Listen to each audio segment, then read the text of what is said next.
मार्का हक के तारीखी यादगार लम्हात मोदी सरकार की जानिब से मुसलसल दरअंदाजी पर रात गए DGISPR ने खबरदार किया। आपको इस हवाले से अहम खबर से आगाह कर रहे हैं।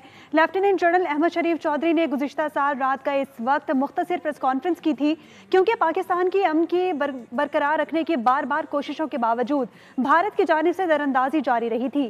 DGISPR ने इस हवाले से क्या कहा था, आज की याद को ताज़ा करते हैं। रहमान रहीम, अस्सलाम वालेकुम।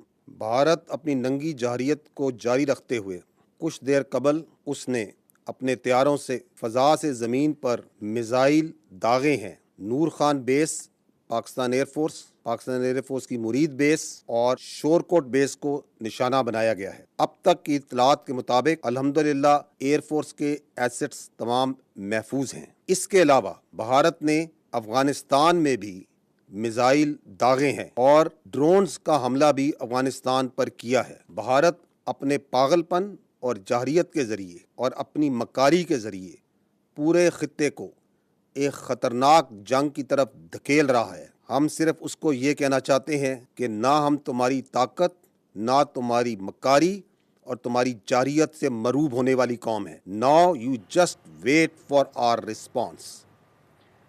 मार्का हक के तारीखी यादगार लम्हात नाज़रीन, आपने अपनी टेलीविज़न स्क्रीन पर मुलाहिज़ा किए कि किस तरह DGISPR ने जो है वो नाज़रीन को बताया कि भारत जो है पाकिस्तान पर हमला करने की कोशिश करेगा, लेकिन हम भारत को मुंह तोड़ जवाब देने का हक रखते हैं और हमारी तैयारी भरपूर है।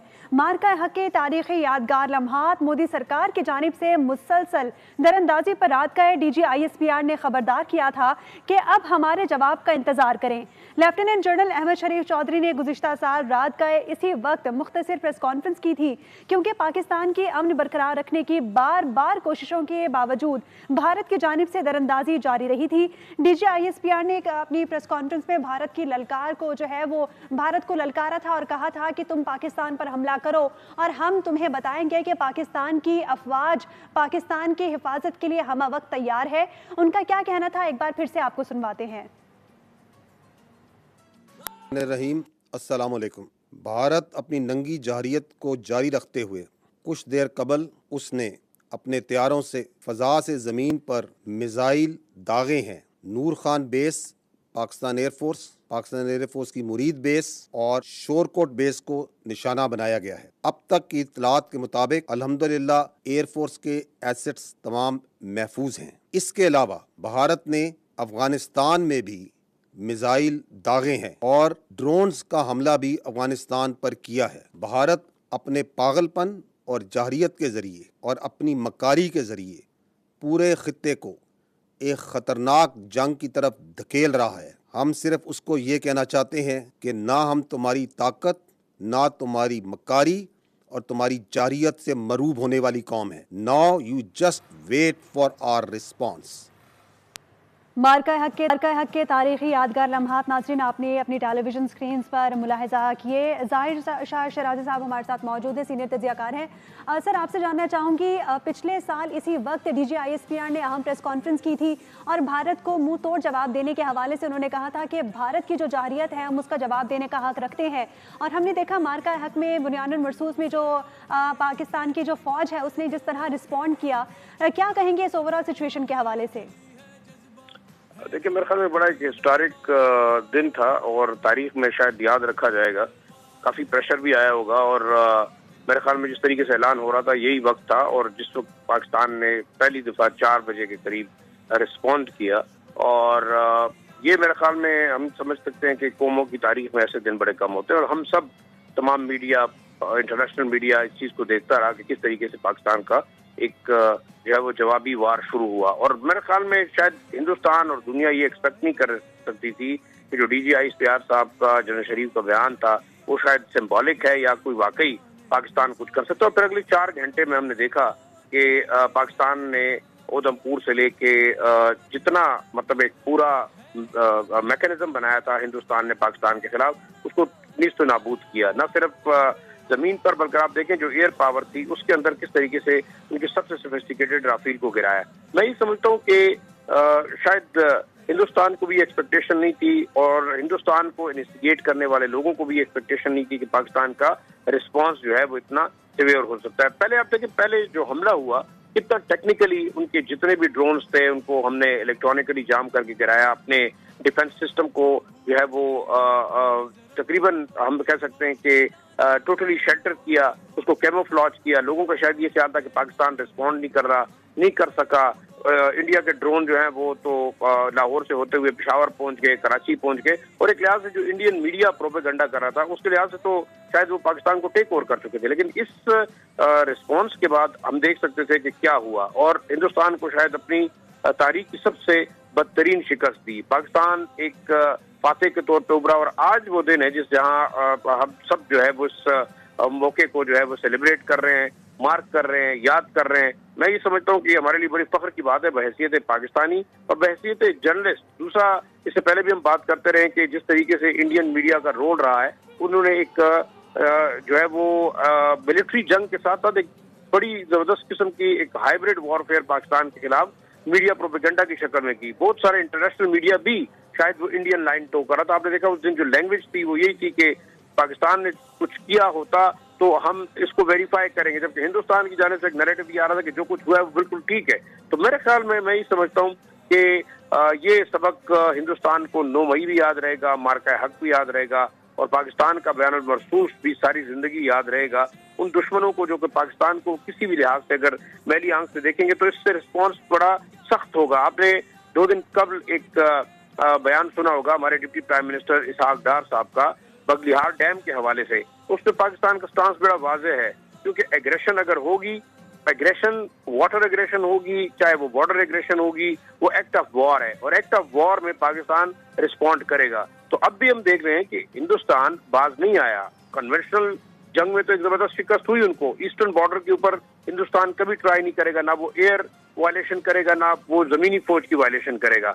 लेकिन आप वेस्टर्न बॉर्डर के ऊपर देखें, हमारे खिलाफ एक आबी जंग शुरू है, हमारे खिलाफ दहशतगर्दी और जो टेररिज्म को प्रमोट किया जा रहा है, टेरर फाइनेंसिंग जिस तरीके से हो रही है, पाकिस्तान के वेस्टर्न बॉर्डर से जो सिविलियन आबादी को निशाना बनाया जा रहा है। आज भी देखें बनू के अंदर एक बहुत बड़ा वाकया करने की कोशिश की, लेकिन दोबारा जो हमारी पुलिस और आर्म फोर्सेज ने उस खुदकुश हमलावर को रोका। तो ये तमाम चीजें ऐसी हैं कि हिंदुस्तान बाज नहीं आ रहा, पाकिस्तान रिस्पॉन्ड कर रहा है और रिस्पॉन्ड करता रहेगा। उन्हें इतना अंदाजा है कि अगर इसके बाद कभी भी कोई एक्टिव एग्रेशन होगी तो Pakistan will hit back very hard, and this is very बिल्कुल पाकिस्तान तो तैयार है। शिराज़ी साहब, आपसे ये भी जानना चाहूंगी कि हमने आज से ठीक 1 साल पहले इसी दिन डीजी ISPR का जो बॉडी लैंग्वेज है वो बड़ा कॉन्फिडेंट देखा, और आज की तारीख में भी अगर वो बात करेंगे पाकिस्तान के दिफा के हवाले से तो उनका बॉडी लैंग्वेज इससे भी ज़्यादा कॉन्फिडेंट होगा, क्योंकि वो पाकिस्तान का दिफा करना जानते हैं। हमारी अफवाज हमने पहले भी देखा कि किस तरह पाकिस्तान के लिए हम वक्त तैयार थी और आज भी तैयार है।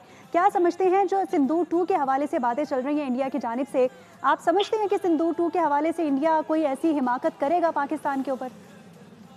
देखिए, मेरे ख्याल में मैं ये समझता हूँ कि पाकिस्तान पे जो हमला हुआ था वो एक लिटमस टेस्ट था उन कुव्वतों का जो कि इस खित्ते में चेंज लाना चाह रहे थे, और इसमें बेशक राह, मुसाद, इवन अमेरिकन बहुत सारी लॉबीज, ज़ायनिस्ट लॉबी बिल्कुल इसमें शामिल थी कि आप इंडिया से एक लिटमस टेस्ट पाकिस्तान के खिलाफ करें। दूसरा लिटमस टेस्ट वो दुनिया के अंदर ओवरऑल रिजीम चेंज के साथ साथ जो वर्ल्ड ऑर्डर को चेंज करने की बात करते वो था ईरान के ऊपर एग्रेशन। आपने दोनों देखा, इसराइल को भी जितनी जो है वो हजीमत उठाना पड़ी और हिंदुस्तान पे ये मुख्तलिफ नहीं है। अभी भी आप देखें क्यों सिंदूर 2 की बात कर रहे हैं। आप देखें जैसे ईरान के खिलाफ इसराइल और अमेरिका की एग्रेशन खत्म हुई, यहाँ आपने देखा हमारा वेस्टर्न बॉर्डर एक दफा दोबारा हीट अप हुआ। वही हॉस्टाइल कुव्वतें राह मुसाद की शक्ल में वो अफगान तालिबान रजीम को जो है वो फंड भी कर रही हैं, सपोर्ट भी कर रही हैं। आपने देखा हमारे बॉर्डर पे दोबारा हमले शुरू हो गए, चमन बॉर्डर पे हमला हुआ, बाजोड़ में हुआ, मुमंद हुआ। तो ये वो सिंदूर 2 चोरी वाला सिंदूर 2 है जो पहले भी हिंदुस्तान करता रहा है। और आप देखें हिंदुस्तान के अजीत डोवाल से लेके जितने भी पॉलिसी मेकर्स हैं वो शायद यही कह रहे हैं कि हमने पाकिस्तान के खिलाफ अब वेस्टर्न बॉर्डर से जंग लड़नी है। और उसमें अगर आप एक नेक्सस देखें, इस वक्त वाशिंगटन DC के अंदर जो है वो middle east media research institute के नाम से एक बहुत बड़ा सेंटर बना हुआ है जिसका मेन फोकस पाकिस्तान, बलूचिस्तान और पाकिस्तान के वेस्टर्न बॉर्डर के ऊपर फोकस रखना, यहाँ प्रोपेगेंडा करना, जो राह और मुसाद का network through middle eastern countries यहाँ पे फंड कर रहा है टेररिस्ट को, BLA को, BRI को, اس کے ساتھ ساتھ القاعدہ کو کالعدم جو TTP ہے، حافظ گل بہادر گروپ، یہ وہ تمام گروپ ہیں جو کہ یہاں ٹیکنیکل سپورٹ کے ساتھ ساتھ فائنینشیل سپورٹ حاصل کریں. تو یہ وہ سندور 2 ہے. لیکن آپ دیکھ رہے ہیں پاکستان کا ریزالو بڑا کنسسٹنٹ ہے. آج بھی خودکش حملہ آور کو روکا. اس کے علاوہ آپ بارڈر کے اوپر جو انٹروژنز ہیں ان کو روکا جا رہا ہے، چاہے وہ بلوچستان سے ہو رہی ہیں، چاہے وہ اس وقت خیبر پختونخوا کے جو قبائلی سابقہ علاقے تھے افغانستان کے بارڈر سے، اس میں ہو رہی ہیں. لیکن یہ چیزیں ہوتی رہیں گی اور پاکستان میرے خیال میں کمیٹڈ ہے. پاکستان کی مین کوشش یہی ہے کہ افغانستان کے اندر ایک دفعہ پھر انارکی نہ ہو، کیونکہ جس طریقے سے ہم رسپونڈ کر رہے ہیں یہ ہم افغان طالبان رجیم کو رسپونڈ نہیں کریں، یہ ہم انڈین ایگریشن کو جو کہ ویسٹرن بارڈر سے ہو رہی ہے ان دا فارم آف سندور 2، یہ وہ سندور 2 ہے. باقی آپ دیکھیں ہندوستانی فوج کے اندر نہ تو اتنا ریزالو ہے، نہ قوم ان کے پیچھے کھڑی ہے، اور نہ میرے خیال میں کوئی ایسا ریزن ہے کہ وہ کوئی جنگ کریں. جس طریقے سے مودی نے اقلیتوں کو دبایا ہوا ہے، جس طریقے سے کشمیر میں جینوسائیڈ چل رہا ہے، جس طرح سکھوں کو جو ہے نا وہ بری طریقے سے جو ہے نا وہ اس وقت ان کے رائٹس کو ڈینائی کیا جا رہا ہے. انٹرنیشنلی ہندوستان ایک ایسا ملک ہے جو کہ انٹرنیشنلی جو ہے وہ ان تمام لوگوں کو واقعی ٹارگٹ کر رہا ہے جو کہ وہ سمجھتا ہے کہ اس کے انٹرسٹ کے خلاف ہیں یا اس کی ایٹراسٹیز کو دنیا کے اندر جو ہے وہ ہائی لائٹ کر سکتے ہیں. پھر بھی بہرحال یہ دیکھنا ہوگا کہ ملیٹریلی وی آر الحمدللہ اسٹرانگ انف. ہمارے ایک ریزالو ہے، ہم امپاورڈ بھی ہیں، ٹیکنالوجی بھی ہمارے پاس ہے، نیوکلیر پاور بھی ہیں. ان تمام چیزوں کو دیکھتے ہوئے میرے خیال میں اس کے بعد نہ صرف ہندوستان بلکہ اس سے بڑا بھی کوئی ملک، شاید وہ کوئی بھی ہو سکتا ہے، جو پاکستان کے خلاف اگر اس قسم کا کوئی ایکسپیریمنٹ کرے گا تو جواب ویسا ہی ملے گا جیسا کہ اس دن DGISPR نے کہا. اور باقی میں یہ بتاؤں آپ کو، پرسنل انٹریکشن جتنی ہماری DGISPR سے یا ہمارے باقی جو کور کمانڈرز ہیں، سیکٹر کمانڈرز ہیں، ریزالو بالکل واضح ہے کہ نو ٹالرنس جو ہندوستان کر رہا ہے، چاہے وہ ویسٹرن بارڈر سے کرے گا چاہے ایسٹرن بارڈر سے کرے گا، پاکستان کے خلاف جارحیت کا جواب بڑا سخت ہوگا. اور آپ دیکھیں کہ بگلی ہار ڈیم کے حوالے سے اب انڈیا نے ایک دوبارہ شوشہ چھوڑا ہے اور پاکستان نے بڑا کلیئرلی کہہ دیا ہے کہ آپ سنیں گے کہ پاکستان آفیشلی اناؤنس بھی کرے گا کہ پاکستان جا کے اس کو بوم کرے گا، کیونکہ یہ انلیگل ایگریشن ہے، ایکٹ آف وار ہے. اور میرے خیال میں ایکٹ آف وار کا جواب پاکستان کو آنا جو ہے وہ بالکل آتا ہے. بالکل ایکٹ آف وار کا جواب پاکستان کو دینا بخوبی آتا ہے. بہت شکریہ ظاہر شاہ شرازی صاحب، آپ نے اپنا قیمتی وقت دیا. مارکہ حق کے تاریخی یادگار لمحات تھے ناظرین، جو آپ سے کچھ دیر قبل ہم نے DGISPR کی جو شارٹ پریس کانفرنس تھی آج ہی کے دن پچھلے سال جو انہوں نے کی تھی اور بھارت کو منہ توڑ جواب دینے کے حوالے سے انہوں نے پریس کانفرنس میں ذکر کیا تھا، وہ آپ کو سنوائی تھی. مودی سرکار کی جانب سے مسلسل دراندازی پر رات گئے DGISPR نے خبردار کیا تھا کہ اب ہمارے جواب کا انتظار کریں. لیفٹیننٹ جنرل احمد شریف چودھری نے گزشتہ سال رات کا اسی وقت مختصر پریس کانفرنس کی تھی.